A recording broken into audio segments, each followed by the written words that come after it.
Damn. Jag the game at the free throw line, man. It's a lot of controversy going on in Chicago. The Sky fans are blaming Tyler Marsh for Angel Reese losing the game at the free throw line and ruining the Chicago Sky's chances of really cutting the lead down to 1 and giving themselves a chance to keep playing and try to get an upset in Phoenix. Angel played a hell of a game, 15 points, 20 rebounds. We cannot. What if I told you that one missed free throw, just one, didn't just cost a game, but triggered one of the biggest meltdowns Chicago Sky fans have had all season? We're talking about a single moment that flipped from a normal play into a full-on disaster that lit up timelines, hijacked group chats, and had every sports show scrambling to talk about it. Because this wasn't just a ball clanking off the rim. No. This was a collapse that turned into finger-pointing, wild conspiracy theories, inflated stats being thrown around like confetti, and a flood of excuses spreading faster than wildfire across social media. Fans didn't just see a miss. They saw betrayal. They saw sabotage. They saw something that needed to be explained away, no matter how ridiculous the explanation sounded. And at the center of all of it, standing on that free throw line with the weight of an entire city on her shoulders, was Angel Reese. The moment felt bigger than basketball. The Chicago Sky had fought tooth and nail to claw their way back into the game. The arena was buzzing. Every fan was on their feet, holding their breath, convinced this was the start of a storybook ending. And then came the chance. Angel Reese, the star, the face of the franchise, walking to the line. 2 points were all that stood between victory and heartbreak. The crowd roared. Cameras zoomed in. Millions watching at home leaned closer to their screens. This was it, the type of moment that can define a career. Make the shot, and she's a hero. Miss it, and the entire season feels cursed. And then, the release. The ball left her hands, floated toward the rim, and in that split second, every fan believed.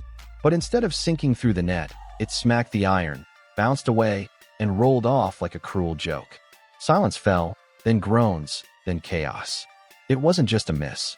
It was the kind of collapse that makes fans rub their eyes, replay the clip again and again, and wonder if they just witnessed a professional athlete crack under pressure. Some compared it to blooper reels. Others called it a choke. And before the final buzzer even sounded, the clip was already viral, replayed on loop with captions, memes, and hot takes. But here's the thing. That free throw wasn't just a shot. It became the spark that ignited a storm of finger-pointing, accusations, and finger-wagging excuses that refused to die down. It didn't take long for Sky fans to find their scapegoat. Within minutes of the miss, social media had chosen the villain of the night. But surprisingly, it wasn't Angel Reese. No, the blame landed squarely on assistant coach Tyler Marsh. Twitter threads lit up like wildfire. Marsh set her up to fail. Those weren't the right rotations. That play call was trash. Fans dissected every possession, every timeout, every substitution, looking for proof that Reese had been sabotaged by the very people meant to support her. The excuses piled up like a shaky Jenga tower ready to topple over. Natasha is wild. So let's look at the list. And I know some people might say, well, Angel was injured for a good portion of the season. So was some people on this list. Who was injured? Fee missed 3 weeks, almost a month time. Miller was gone playing in Eurobasket. Shakira missed a lot of time. Dominique does not play that much. I mean, she's playing more now, but during the beginning of the season, who else is on this list that missed some time? E. Will was on this list. That is shocking. So we get pick and rolls for E. Will, and we get pick and rolls for Camilla, but Angel is, again, second to worst. Marsh should have drawn up a different set. They should have gone with a pick and roll. They should have given the ball to someone else. Anything, they claimed, but putting Reese in that position. And this is where the narrative flipped on its head. Instead of admitting the obvious, that Reese missed a clutch free throw, something that happens in sports every single day, her fan base rewrote the story. Suddenly, she wasn't the player who missed the shot. She was the victim. It wasn't her fault. It was the system. It was bad coaching. It was sabotage. Fans refused to let the moment define her. So they invented 1,000 other reasons why it couldn't possibly be on her shoulders. And when blaming the coach didn't fully satisfy the outrage, the excuses only grew more elaborate. It wasn't long before the conspiracy theories flooded in. Some fans turned on the refs, claiming biased whistles cost Chicago the game. Others turned on Reese's teammates, accusing them of not giving her enough support or not feeding her the ball in the right moments. The logic became laughable. Reese was praised as a superstar when she succeeded, but suddenly treated as a helpless pawn whenever she failed. According to Sky Twitter, she was either the hero or the victim, never the one responsible. But this wasn't just about excuses. Looming over all of it was a shadow, a very specific one. Because here's the truth. Every single thing Angel Reese does right now is compared directly to Caitlin Clark. And the contrast couldn't be sharper. Clark is filling arenas, forcing franchises to move games to bigger venues, and driving ESPN ratings through the roof. When Clark plays, the numbers are real. Measurable spikes in viewership, sold-out crowds, and resale ticket prices through the roof. Meanwhile, Reese keeps posting double-doubles in losses. Impressive stat lines that ultimately don't change the outcome. Highlight reels that vanish as soon as the scoreboard goes final. And now, her most viral moment isn't a highlight at all, it's a choke. On one side, Clark raining deep threes and redefining marketability in women's basketball. On the other, Reese fumbling crunch time moments and watching her fan base melt down online. And when reality doesn't flatter, that's when the numbers game starts. Almost on cue, the fake stats circus began. Suddenly, fans were claiming Reese's games were breaking records, outdrawing the NBA, and even rivaling NFL broadcasts. But when you dig deeper, the spin becomes obvious. Those record ratings? They're often comparing niche cable slots with zero competition to primetime broadcasts. Those sold-out arenas?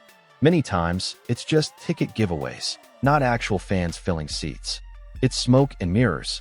A carefully spun narrative meant to make Reese look like the center of the league's growth. Meanwhile, Clark doesn't need spin. The numbers are real, verified, and undeniable.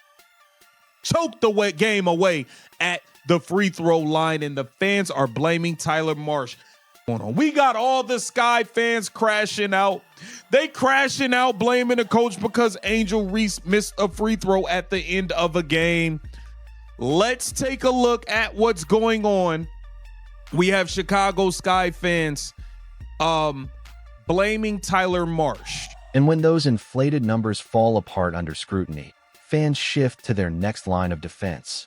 That's when the bias accusations start flying. According to Reese's defenders, the refs are against her. The broadcasters are against her.